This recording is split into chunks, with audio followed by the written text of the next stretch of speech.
Hello, everyone, and welcome back to RAID Virtual. Thank you very much for your attention so far. It's been a brilliant morning, depending on where you are in the world, of sessions covering a whole range of topics. Earlier today, there was a panel about data protection. We talked a bit there about how to balance privacy and safety. We're going to get more into that topic now, more deeply, specifically in relation to safeguarding children and young people online. So a very, very important area indeed. The panel is called Children First, How to Balance Privacy and Safety. And it's now my great pleasure to hand over to Lisa Robinson, who's the Online Safety Policy Analyst at the OECD, to moderate this panel of experts from regulators and government. Thank you, Lisa. Thank you so much, Ben, and I'm really happy to be here today. As Ben said, I work as an online safety panelist within another team at the OECD, and I'm joined today by a really great panel. We have Jennifer Dolan, who is an Assistant Commissioner at the Irish Data Protection Commission, and Jenny has responsibility for children's data protection policy. We have Dr. Fred Langford, who is the Director of Trust and Safety Technology at Ofcom, which is the UK's online safety and communications regulator. We have Anja Wyrobek, who is a legal and policy advisor to a member of the European Parliament, Birgit Sippel. And Anja helps her MMP in shaping legislation focused on promoting digital rights and regulating AI for a successful digital transition. And lastly, we have Professor Andy Phippen, who is a professor of digital rights at the Bournemouth University and a visiting professor at the University of Suffolk. And he specialised in the area of ICTs and children's rights for some 20 years. So we have a really great panel today, and as Ben said, on a really important topic, which is looking at children's well-being and children's rights online, and how we can balance this issue of privacy and safety. So welcome to my panel, and thank you all for joining us, and thank you, of course, RAID, for having us here. So straight on into the questions. So let's start with this concept of best interests of a child, which is, I know, familiar to everyone on the panel, but perhaps may not be familiar to everybody out there listening today. So what exactly is the best interest of a child mean, and how does this look in a digital context? And what do we mean if we want digital service providers, so industry and companies, to put this into practice? And how does the best interest fit into the concepts of privacy and safety? So, Jenny, I might pass over to you first for any thoughts on this. Yeah, sure, Lisa. Thanks a million, and thanks so much again to RAID for the invitation to join today. I suppose our starting point, really, I think, in terms of best interests and the digital environment is General Comment number 25 by the UN Committee on the Rights of the Child. And this highlights that state parties should ensure that the best interests of every child is a primary consideration in all actions regarding the provision, the regulation, the design, the management and the use of the digital environment. But I suppose before we get into the nuts and bolts of what this might look like in practice, I think we first need to consider, as you said, what we mean by best interests. And I actually read a very interesting report recently by the Digital Futures for Children Centre on the best interests of the child in the digital environment. And this report actually highlighted how this term is very, very often misunderstood and actually misused in relation to the digital environment, and that in some contexts it's actually being used as a substitute for the range of children's rights, the full range of their rights under the UNCRC. Or even as a way to kind of legitimize a one-size-fits-all approach.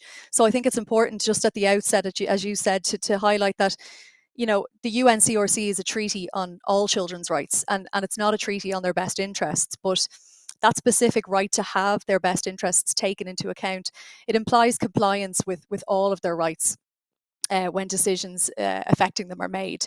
So I think it's really important that we don't equate the best interest principle with just protection from harm, and that we remember it's in a child's best interests to enjoy all their human rights, and that includes their participation rights as well. But I suppose coming back to your question in terms of what this looks like, in practice, again, I think General Comment 25 provides a really good starting point for organisations in terms of assessing how to go about this. Particularly paragraphs 38 and 39 flag the importance of businesses carrying out child rights impact assessments, in order to give full consideration of the impact of their service in the digital environment on children. And the comment also talks about the importance of businesses implementing regulatory frameworks, industry codes, terms of services that adhere to the highest standards of ethics, privacy, and of safety when it comes to things like the design and the engineering of their products and services.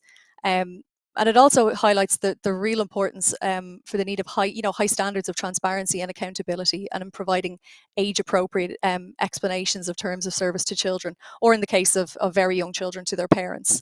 And I suppose in terms of the DPC's perspective as a regulator for data protection, our whole approach to the processing of children's personal data is centred on the UNCRC and the principle of the best interests of the child. And taking a UNCRC kind of centric approach to us means, yes, services need to protect children's privacy, but they also need to give children a fulsome and rich experience online that allows them to explore, that allows them to learn, and that allows them to just be children online, much like they're allowed to be children in the offline world, And we think this can be achieved through things like carrying out meaningful and considered data protection impact assessments, child's rights impact assessments, and considering the risks up front, and how these risks can be mitigated, but also considering maybe the benefits that might be involved in the processing as well to children. And it also means taking appropriate action from a data protection by design and default perspective, and by that I mean things like setting child accounts to private by default, or only using nudge techniques to encourage privacy preserving behaviours, opting to process on device where possible. But again, it's important to stress that it's not just about protection from harm, it's also about empowering children as well. And this can be done through being very transparent with children, as it is their right under Article 12 to be informed about the processing of their personal data, or making it really easy for them to exercise their rights. So there's a range of ways in which organisations can seek to put the best interests of the child into practice in a digital environment. Thanks so much, Jenny. Let's Andy, let's pass over to you for where your perspective comes in here. I mean, I certainly wouldn't disagree with anything Jenny said there. I think I very much agree that the best interest seems to be something now that is being used as a badge of honour, or as almost like a marketing tool, with some organisations saying, "Oh, we implement the best interests, therefore we care about children," which doesn't seem to be reflected in the practices in some of these organisations. So I sadly remain a little cynical about the application of best interests, or the understanding of best interests across this whole sort of like safeguarding ecosystem. I think the other thing that I would raise, that I think Jenny hasn't really touched upon yet, is that the question focused on how do platforms and service providers operationalize best interests. Well, I don't really feel they can on their own. There are certain things that platforms can do, and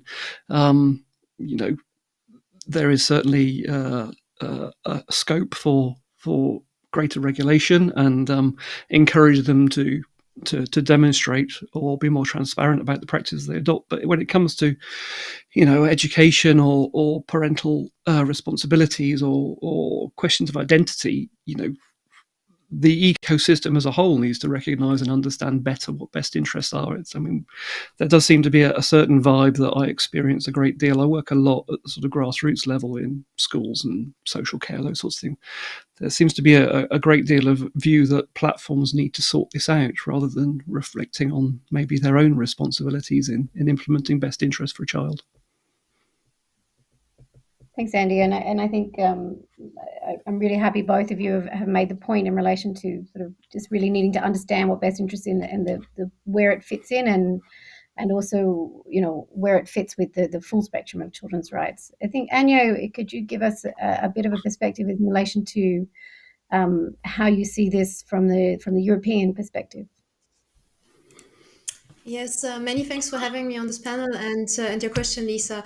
I really want to echo everything that Jenny and Andy have just mentioned, and I also have nothing to disagree with. What we do in the European Parliament is have a multifaceted approach. So we have different legislation, from the confidentiality of communications, where we just recently adopted the derogation from the Privacy Directive, because actually the legislator was a bit too slow to adopt legislation that is appropriate and timely to react to recent developments, as well as we have better internet for kids approaches and a lot of considerations from the Commission. And we as the European Parliament, we try to react best to these developments and have always the children in the focus. However, obviously, we also have to balance privacy and security and safety. I like that in the English language, these are two different words. In a lot of languages, this is actually the same word. And the most of these risks that children face online are also commonly faced by adults. However, children are just more vulnerable. So there we have to put a particular emphasis that children do not face harassment, abuse, and age-inappropriate content. And here it is actually partly deeply concerning that certain platforms have in the hierarchy a certain prioritization over profit, over safety and the development of children. Well, we see that there are certain service providers that expose children to harmful content and keep them actually engaged in order to hook them on their services. So I think that no parent does not want to be a parent. Understanding privacy settings, however, in an online video game or on a social media platform is becoming increasingly challenging. And I would really like to invite everyone to just go over their professional, like LinkedIn, for instance, and go over the privacy settings. One would be surprised what is in there, and we all thought that we have read them carefully. So I think that, yes, obviously, we have a lot of legislation that poses obligations on online platforms and gives them a set of rules to follow, and we have transparency and accountability and all these big buzzwords. But it is also responsibility by educators and by parents to give that children possibility to explore, to be creative, and to just live a normal child's life online. And therefore, I hope that in the future we can be a bit better in enforcing certain legislation. This is a big challenge for the next mandate for the European Commission. We do not need more legislation. We just need better enforcement. And in particular, look at the children and have and find the right balance between privacy and safety online. Thanks so much for that, Anja. And we might get some, as a reminder to our audience, please feel free to stick questions in the Q&A as they come up, and maybe we'll get some comments about where regulation is. Do we need more? Do we have regulation already that we can just be better used? Fred, over to you to please also bring in the safety regulators' perspective to this question and how you think we should be thinking about the best interests, and is this a question of balancing privacy and safety, or are we just need to meet all the different meet children's rights in the best way possible? Yes, thank you, Lisa, and I agree with the points put forward by the other talks as well. And what I would say is the UK regulator here at Ofcom, we are implementing the Online Safety Act, which is very much about addressing some of these challenges, the balance between making sure that people are safe from harm. And I do note that balance is with the rights of children as well. And the way we talk about it, rather than the best interest of a child, we talk very much about safety by design. Now, what does that mean, actually? Well, it's designing out at the outset any potential risk but also making sure, like I say, with that balance, that you're enabling children to still be able to use age-appropriate functions within a platform to be able to grow as an individual. And what we're actually going to put into practice is the governance around these, which is very much around the point that people were touching on. Our platform's actually focusing on this over commercial interests, and it's very much about, well, actually, what are the governance processes for safety and for privacy of children? How does that fit in? Is it the same level of governance and seniority levels within platforms as you would get with that commercial thought process, or even cybercrime, which obviously is going to impact on the brand as well? So we're always trying to think ahead, and my role here is to think very much about the technology as well. And if I'm thinking ahead with the technology, we can work with the platforms to be able to design out some of the challenges that may impact children's enjoyment of online life as well. But at the same time, we also have powers to hold them to account if they don't. And that may be powers, soft powers or harder powers. And people may have read about the ability of the Online Safety Act and Ofcom to be able to actually put executives in prison. Hopefully we won't get to that point. Hopefully we will be able to engage with them in a meaningful way first to get them to actually change their thought processes and really consider the safety of the children as well as the privacy, because we see many platforms will talk a lot about privacy without the safety element woven in. Thanks, Fred. And I think that really jumps us onto our next question, which is a little bit more about how can we operationalize our sort of this concept of protecting children's rights and sort of really thinking about how to balance all the different children's needs in online environments. So when we talk about protecting and respecting the best interests of the child, what is the different role of a regulator or industry? And Fred, you just touched on this concept of safety by design and how we design this in. I think you were talking mostly about what companies can do, but also, how are we designing this into our all of our sort of actions? And so what can regulators, industry do, even parents or children themselves, as a key stakeholder here? What can be done by each of these different stakeholders to meet the best interests or meet the rights of children in the digital environment? And when we're talking about this, what do we mean by industry? I think we tend to sort of talk about industry as a behemoth, but there are different actors who play different roles. And we have app stores, we have content providers, or we have hardware manufacturers. So, as far as possible in your answer, how do we distinguish between those? Andy, what's your thoughts on this? I think Fred's sort of talked about the role of the regulator there, and I am fond of saying that I do have a great deal of sympathy to regulators. So to have two on the panel, I extend that sympathy further, in that they're almost stuck between a rock and a hard place. In that laws are passed, and I'll get onto the debates around, particularly the legislation around the Online Safety Act, in a little while, and then regulators. Basically, the political process then says, "Oh, don't worry, the regulator's going to sort this out now."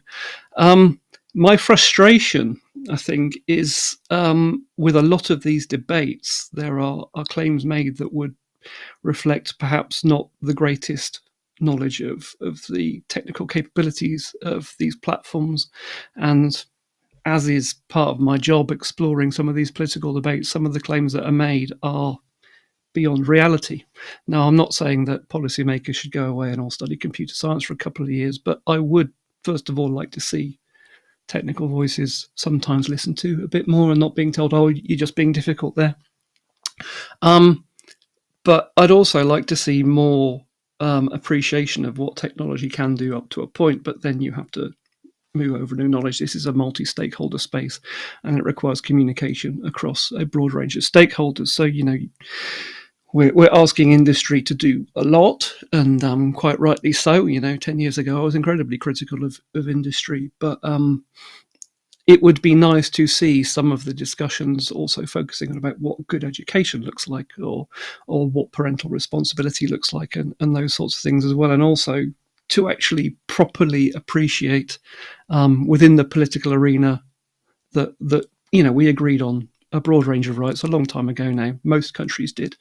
So you have these weird situations at the moment where you've got to be mindful of children's privacy, but by the way, encryption's bad, so you can't use that. And that starts to become really quite problematic, and it becomes very factionalized then as well. So I think in terms of how do we operationalize this stuff, look at industry does have a very strong role in providing tools and support, and done in an accessible way as well. I think one of the most powerful things to come out of the new legislation is transparency, but I'll probably come on to that in a little while. But equally, there are responsibilities of other people to understand how to use these things, and not just sit back and go, well, how on earth could they have allowed that to happen on their platform, when perhaps it is a young person using a phone to access a service that they're legally speaking underage for, and everyone going, well, why did the platforms allow that to happen, rather than maybe there should have been some parental intervention there as well? Thanks, I think Andy's sort of touched on a whole bunch of the big questions that we're all tackling with. Perhaps Fred, I'll throw to you and see if you have any thoughts in response or to add. Yep, sure. As a regulator, when we talk about industry, I'm going to focus very much on what's included in the Online Safety Act, and just to talk about the different areas of technology. So the Online Safety Act's come at this from a very harms-focused angle, and some of the technologies string together the mitigation. So if you think about the Online Safety Act, is very much about platforms. And now what do we mean by platforms? It's very well set out in the Online Safety Act in the UK. We're talking about things such as user-to-user communication effectively, and how somebody is communicating with other users or with a platform that includes search. So really, is the approach going to get the biggest impact? Because it's very difficult to say, well, actually, are we talking about the risk of harm to a child on a messaging service as opposed to a file sharing site, as opposed to using a search engine? So you can think about all these different approaches to things. So the way that it actually works from a regulatory perspective is, from the Online Safety Act regulatory perspective, is that we identify the size and reach of the different platforms who fall within the regulation, and then they have to complete a risk assessment based upon guidance that is written by Ofcom, which sets out where those risk factors are. So some of the points we've touched on already, which is around who's communicating with who, adults communicating to lots of kids, having easy access, recommender systems, recommending content to people who are underage. And you can start realizing that these are high risk activities, so you would expect a platform to put in more mitigating technology. So what do we mean by mitigating technology? Well, this could be from the point of entry. Do you know how old the person is in the first place? So if you don't know how old that person is, I'm not saying you need to know any more details other than they just yes, no, under, over this age, but it means that you should serve age appropriate content. So if you're thinking about accessing adult pornography services, in the UK, that means you have to be 18 years old. So therefore, platforms should know if someone is under or over 18 years old.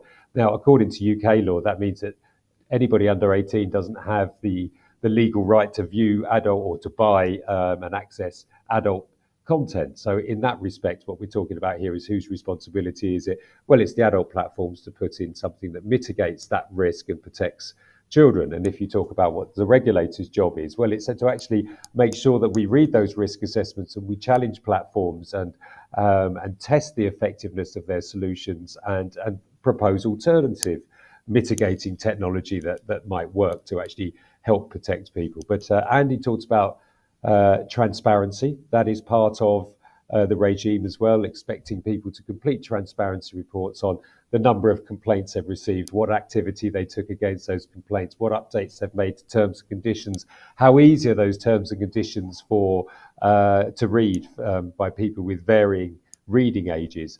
But also what it doesn't forget is the education piece that was touched upon as well. And it's called media literacy. And I'm going to do a shameless plug. We've just put out a consultation to get people's views on whether or not the media literacy proposals that we're putting forward are accurate and correct. I strongly advise and recommend everybody to go and fill those out so we can get as much evidence as we can possibly get. But these sorts of things are to educate parents and children and other users just what is happening online, to point them to the transparency reports, to point them to the tools that they can put in to protect themselves, be they parental controls on individual apps or on devices, just to be able to signpost what good practice is.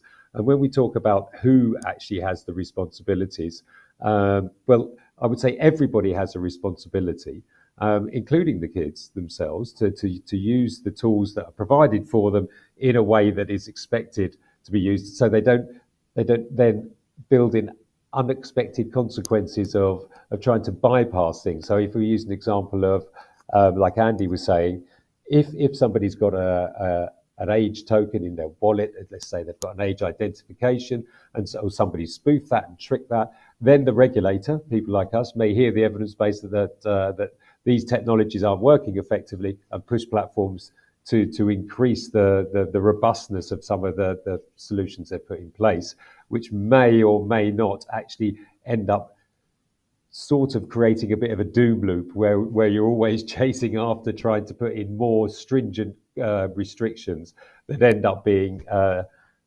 inhibitive to the company to actually operate in the first place. And ultimately that means kids don't get to enjoy an online experience that they would usually. I think that's a great line to end on there. Well, we're not ending, but to end that particular question on Fred about we're really wanting to make sure that we can, create or foster an environment where kids can enjoy their online experiences.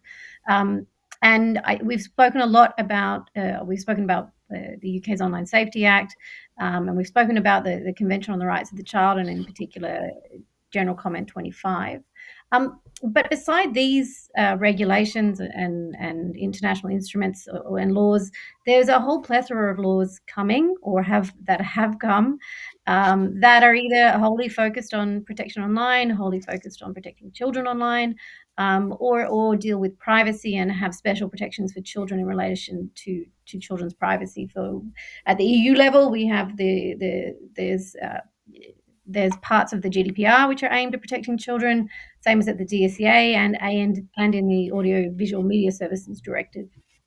So what do we think is the interplay between all of these different laws, and they're aimed at different goals usually? So what's the interplay here, and how can different regulators work together, and what do companies need to do, and how can companies either work together or work together with regulators to be able to meet the requirements that are under these regulations, and also for regulators to be able to best meet their mandate. So Anja, perhaps I'll start with you. Any thoughts on this one? Yes, thank you very much for this question as well, because it is predominantly the EU that is coming up with a lot of legislation, and just recently to mention also the AI Act, which is very, very crucial as well, because the future is in AI, and what the AI Act has put forward is that there will be accountability and understandability in the training data sets. So when we talk about, I think that there's actually Andy who can later comment a bit further on why AI is not the solution for how we can end harm online for children. However, it is also important to note that we put forward legislation that makes all these training data sets understandable, and that they have a certain scrutiny. With regards to what we have done on European level and in the Parliament, we just recently adopted unfortunately only Parliament mandate for a uniform regulation for providers that prevents and addresses the misuse of their services for online child sexual abuse.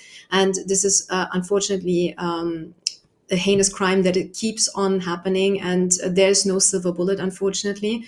And what we are seeing as well is that grooming of children on several different services, so be it gaming or be it a chat function in a normal social media provider, is constantly abused in order to harm children, or to attempt to harm children.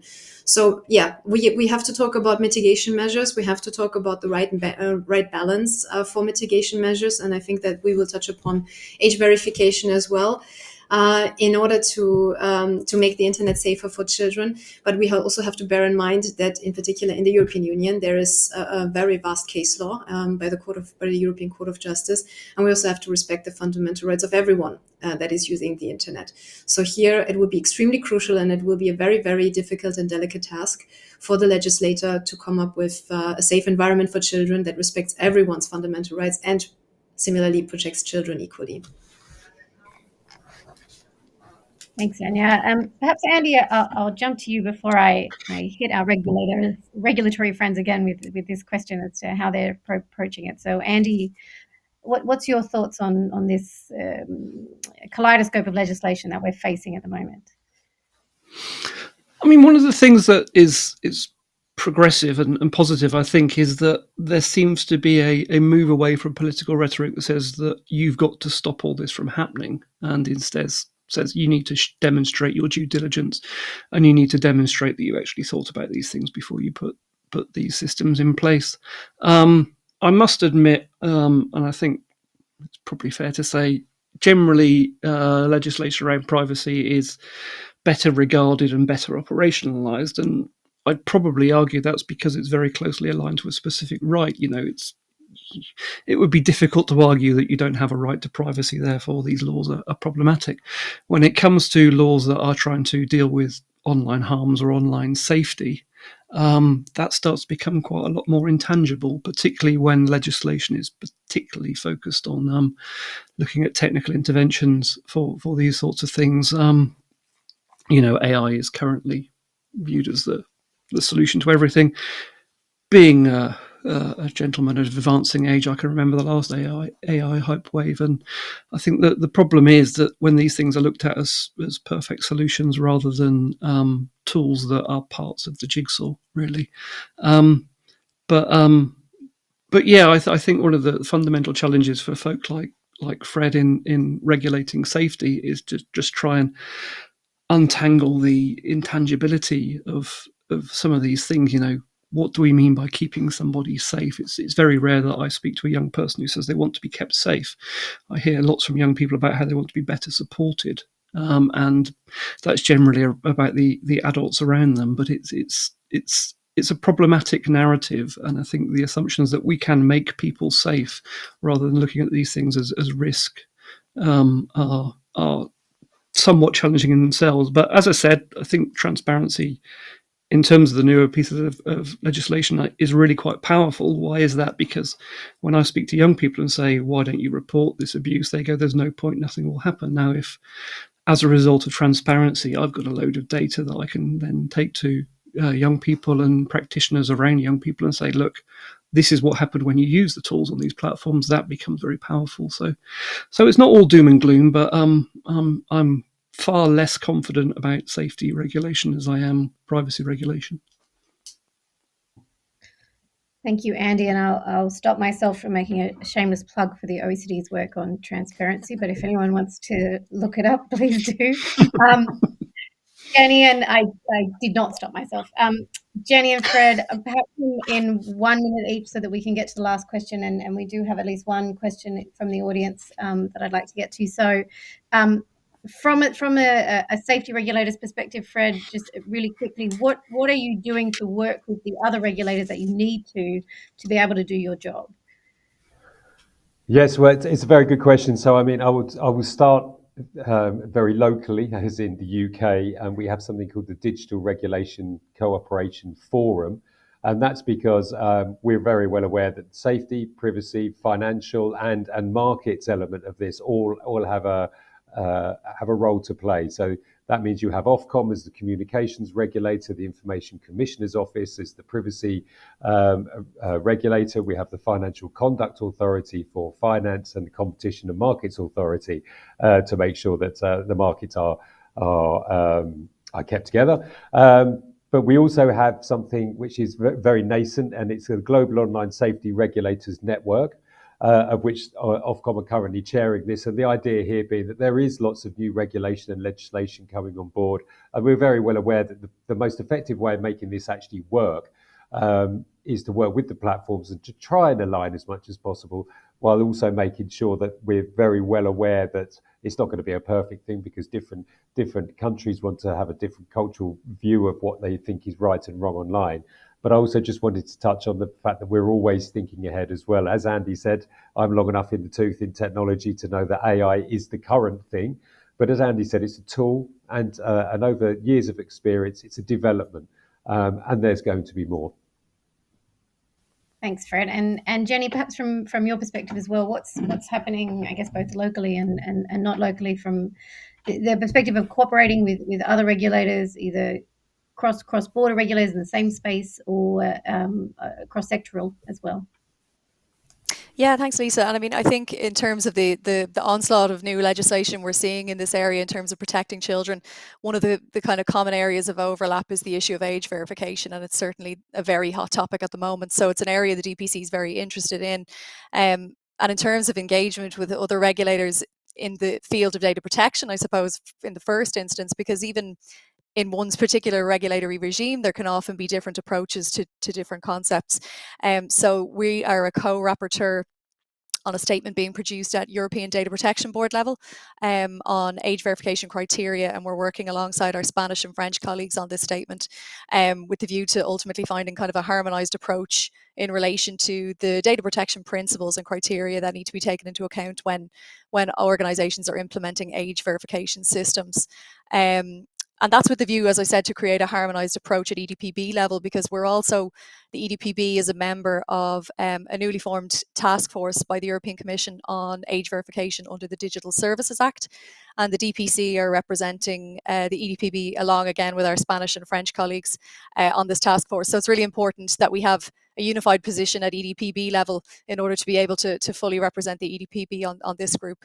But again, this represents a really good opportunity for regulators from different spaces.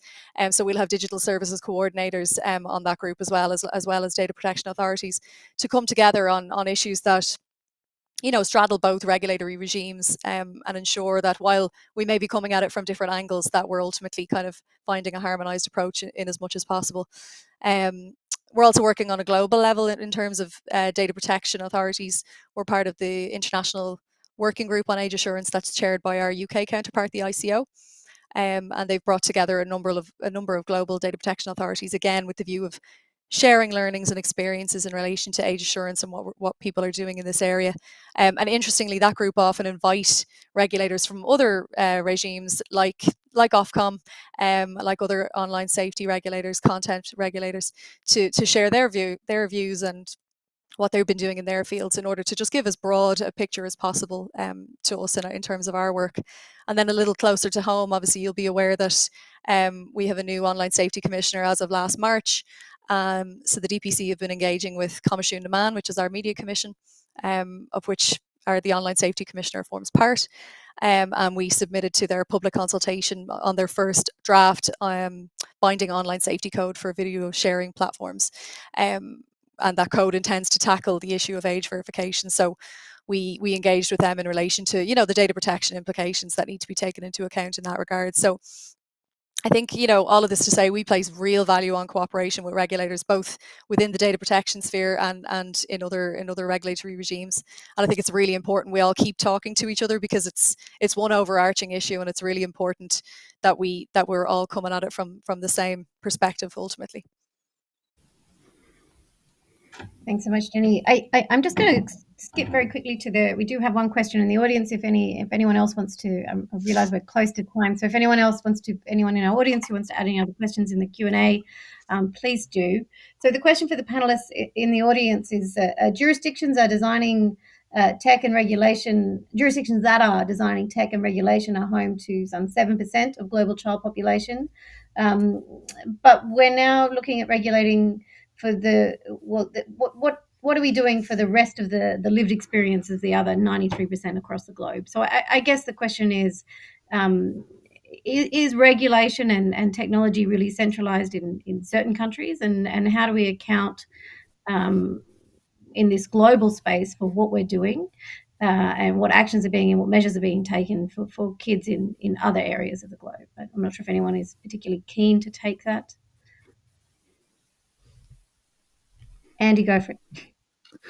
Yeah, I do feel a little bit like there is a legislative arms race going on at the moment across Europe and in the US, and I think sort of reflecting back on Fred's time with the IWF, the work they were doing that was taking their work and going into Africa and things is, I would suggest, far more powerful in looking at a global perspective, and as far as platforms are concerned, to better inform educational approaches and provide tools regardless of legislation might be a positive approach there.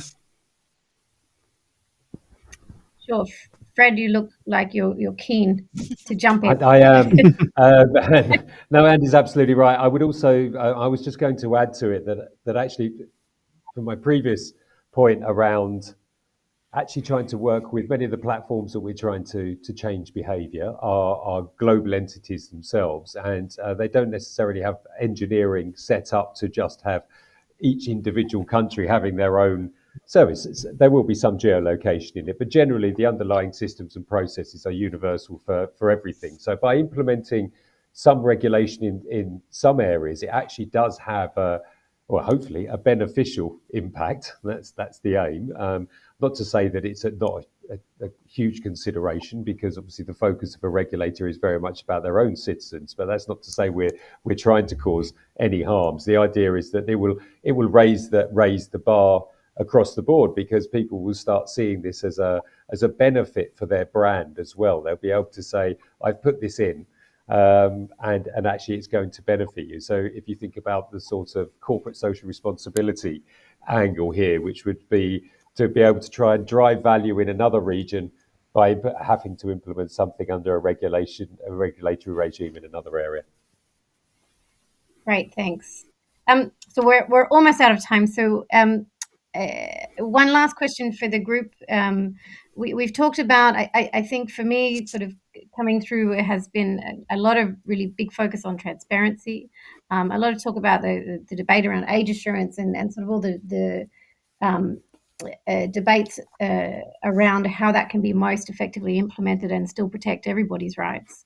And we've also talked a little bit about what we can do to support parents and also support kids themselves. So what do we think are the different roles and responsibilities of the different stakeholders here? And how can we best ensure that they cooperate? And or if you have any last words on this topic that you want to get in before, any last words for the audience before we close out?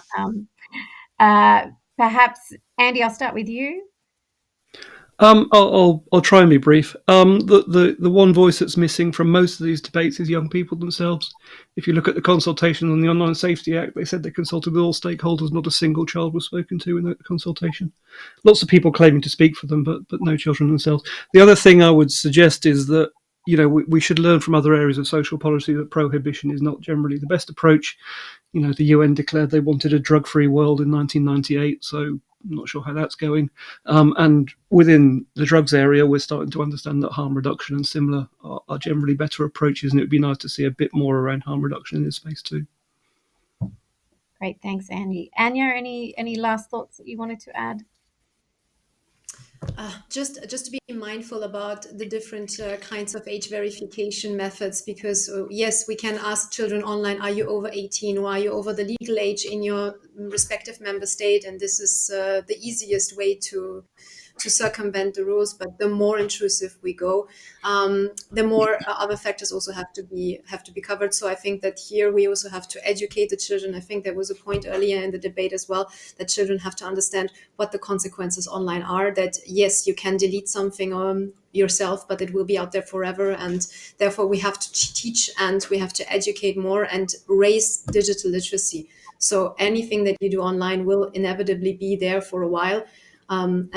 So I hope that in the future we will have not only tech savvy children, but also children that understand rights and consequences and responsibilities of that. Thanks, Anja. Fred, any last thoughts from you and questions on this stakeholder roles point? Just very quickly, I agree with Andy, and I would also stretch that out to, and it is something we're looking at, Andy, just so you know, to make sure that children are involved, but also to make sure that children are involved in the design process. And by that, I mean, bring them in, see how they can break it, see what they're going to do with it, right at the beginning stages with platforms. But the main stakeholders for me are people can vote with their feet. They don't have to use these services. They can use, and that's hopefully what the transparency reports will bring. If you're really not happy with it, you can start campaigns pointing out there are issues on one platform, let's use another one. And that's a really strong message that people can take themselves. Thank you so much, Fred. And Jenny, the last say from you. Thank you. I better make it a good one. Yeah, I mean, look, I suppose I agree that there's a serious need for improving digital literacy amongst parents and amongst children as well. That said, particularly from a data protection perspective, and perhaps it's slightly different from an online safety perspective, but I do think it's unfair to expect parents and children to take the lion's share of responsibility in a lot of this, especially when they're often dealing with really complex services with very opaque data processing activities going on in the background. So yes, there's a need to improve knowledge and empower, but I think ultimately industry has a huge responsibility to design their services and to innovate with children in mind and in their best interests. And if organisations want children on their services, well, this is the price of doing business with children, and they need to ensure that they have their best interests at heart. Thank you, Jenny. Thank you so much. I think these are all great notes to end on. And with that, I will say thank you so much to everyone on the panel for your time today. And thank you again for RAID for inviting us here to have this really important conversation. And I think I hand it back to you, Ben. Yeah, thank you very much, Lisa, and thanks to all the panelists there. It's great to hear such a range of perspectives about what policymakers, platforms, and indeed parents can do to make the online world a safer place for children and young people. And thanks to the audience who posted the questions. Sorry if we didn't get around to answering all of those. We had a question about interesting one here. Jurisdictions designing tech and regulation are home to 7% of the global child population. How could tech and regulation account for the lived experience of the 93%? Very interesting point there. I'm not sure if we covered that in the panel, but we'll bear that in mind for conversations in the future. Thank you. And so we're going to have another short networking break now before we round off the conference with a panel about financial services, blueprints for global regulation and adoption. And we've talked a bit today on and off about different industry verticals and how lots of the technology sector and other sectors might learn from their own sort of digitalization journey, and how horizontal tech regulation and legislation might intersect with vertical regulation for industries like financial services. So lots to talk about there. We'll be back in 13 minutes. See you then. Thanks.